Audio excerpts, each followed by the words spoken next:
Well, I'll make this short and quick. I finally got the lock on my cargo trailer camper conversion refrigerator lock. We were having a lot of issues, obviously, when we're traveling down the road of these doors swinging open. And, we found ourselves, putting our dog bed against this with a cooler to keep these doors from swinging open while we're traveling down the road. And obviously that's kind of a nuisance. We ended up putting a dent in the side of the refrigerator.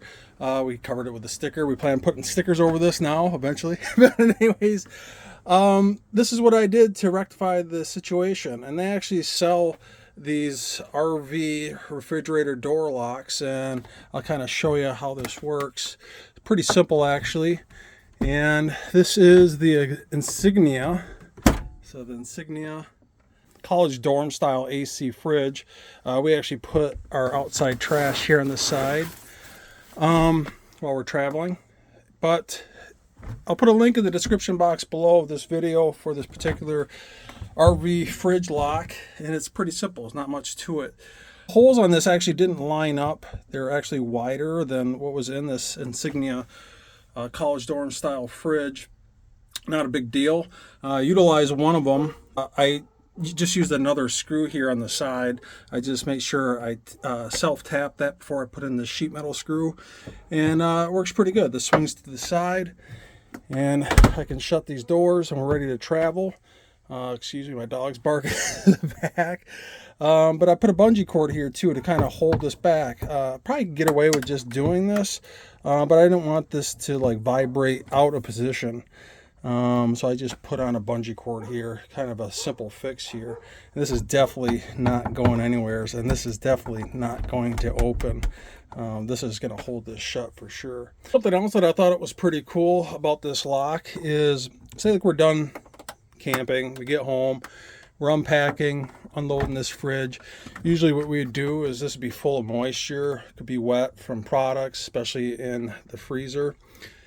And we get it unloaded, we clean it out, and usually what we would do is, we would get our trusty broom here, and we would usually do something like this, to prop these doors open while we're done camping. We go in the house, and we don't want mold to grow inside the fridge. Well, we don't need to do that anymore with this lock, which is kind of cool. So rather than shutting this while the doors are closed, while the doors are open, you can actually shut it this way, and there you go. It leaves it cracked, so this can vent out properly dry so mold doesn't grow in the fridge. Another thing I wanted to mention is, everyone's about DC fridge. Make sure it's 12 volt or 24 volt. And I'm actually using an AC style college dorm style fridge here, 120 volt, and I tell you, this uses very little to no wattage. I say very comparable to a DC style fridge, and we actually really like it. And I highly recommend getting a fridge that has a separate freezer. Don't get a fridge where like the freezer is all in one cavity. Ice starts building up, starts dripping, especially when you're done camping. And this is a frost-free style fridge, just like you would have in your house. And just to show you how little wattage this thing uses, this does have an initial compressor startup, keep in mind, that goes a little over 1200 watts. But a split second of startup time, it goes back down to 55. Rarely do I ever see this go over 50, 60 watts. And especially when this has been running for a particular amount of time, it actually shuts off with 0 watts. And that's why we make sure when we are ready to take off, we actually hook up the shore power and get this going the day before we take off. And we make sure that this is nice and cool, so when we unhook the shore power, start running our batteries, this is already chilled down and ready to rock and roll. And we'll actually put more ice in the freezer than we actually need, because that actually helps keep it cold. But just to show you this here, this is currently turned off. I'll turn on the AC power just to show you how little wattage this actually uses. And I'll plug this in. So right now I'm getting 121 watts from solar. I got the solar panels hooked up.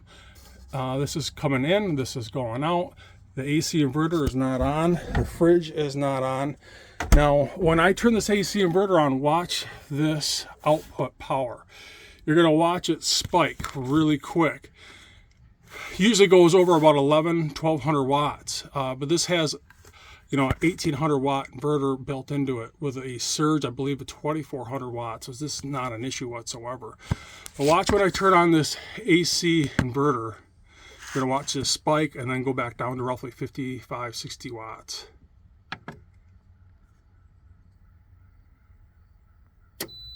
So it just kicked in. You can see right there for a split second, it pushed 1200 watts. It was 1151, I think it was. And then went back down to 5150 watts. I would say on average is between 50, 55 watts. You can see it's now it's on. And,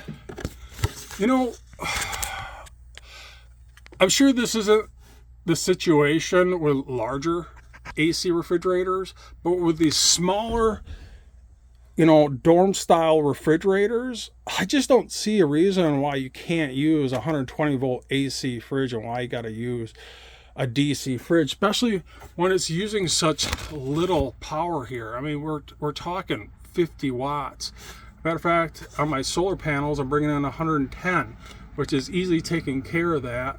It's probably about 6 o'clock, sun's going down, so this is not the best solar input, but it's still charging the battery and powering this refrigerator.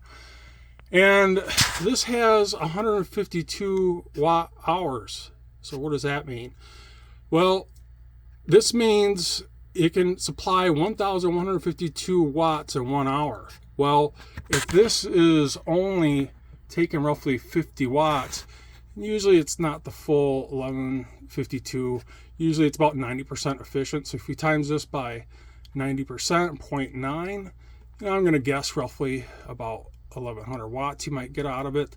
You can take that 50 watts and divide it by 1100, and that's how many hours you're going to get out of this. So, like I said, I really just don't see it being such a huge issue with these newer dorm style refrigerators, and they're just so efficient. And this happens to be the Insignia fridge that we got from Best Buy. I don't think there's any model numbers in here, but the other thing too is we got this for dirt cheap. I'll see if I can hunt down the link and a picture of it from Best Buy of what we paid for this, but it was, I believe, well under 200 bucks. I mean, it was just dirt cheap, and it works phenomenal. Tons of room here in the bottom, a lot of room here in the freezer. This doesn't build up ice, and it just works. And especially now that I have this lock, I mean, this is just a sweet setup, and we don't have to worry about this, doors opening while we're traveling. Now, up above here, and I don't know if I can make this out because I painted this black, but I put a spacer up here so this can't, tilt out while we're driving down the road. And usually what we do is we have this outdoor collapsible trash can that we usually put here. Kind of helps, stabilize this even more. This doesn't move a single ounce while we're traveling down the road. But, I just wanted to go over this in regards to, why can you not use an AC style fridge? And like I said, this probably doesn't pertain to really large AC 120 volt fridge, but these newer college style, dorm style AC 120 volt fridge, I mean, refrigerators use little to no voltage or wattage, I should say. Well, I hope you learned something through this, and I'll keep on posting, little updates on this cargo trailer camper conversion. And, you know, if you feel like you're learning something from this, scratch my back. It'll continue to scratch yours by not only subscribe, like, and share, but hit that notification bell so when I do upload new videos, you get that notification. I'll see you guys in the next video.